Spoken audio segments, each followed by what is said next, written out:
VS ജോയിക്ക് തീർച്ചയായിട്ടും ഇച്ഛാഭംഗമുണ്ട്.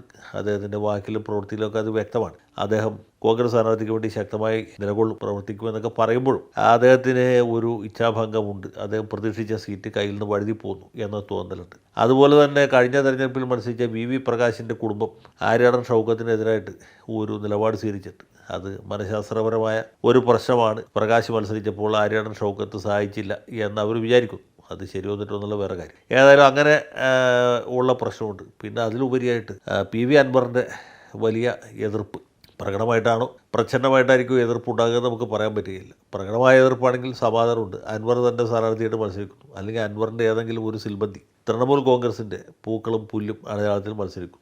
അത് നേരിടാവുന്നേ ഉള്ളൂ. കാരണം നേർക്കുനേർ പോരാട്ടത്തിൽ ഒരാൾ വരുന്നത് കുഴപ്പമില്ല. മറിച്ച് താത്വികമായിട്ട് UDFൻ്റെ കൂടെ നിൽക്കുകയും പിന്നിൽ നിന്ന് ഷൗക്കത്തിനെ കുത്തുകയും ചെയ്യാനുള്ള സാധ്യത വളരെ കൂടുതലാണ്. അത് അങ്ങനെ ഒരു സാഹചര്യമുണ്ട്. പിന്നെ ഇടതുപക്ഷം തീരെ അപ്രസക്തമായിട്ടുള്ള മണ്ഡലമല്ല നിലമ്പൂർ. അവിടെ CPM ശക്തനായ ഒരു സ്ഥാനാർത്ഥിയെ നിർത്തുകയും നല്ലപോലെ പ്രവർത്തനം നടത്തുകയും ചെയ്യുകയാണെങ്കിൽ അവർക്ക് അവരുടേതായ സൗകര്യങ്ങളുണ്ട്. ഒന്ന്, കേഡർ പാർട്ടിയാണ്, പ്രചരണ സംവിധാനം വളരെ ഫലപ്രദമാണ്. മൂന്നാമത് പണം ധാരാളമുണ്ട്.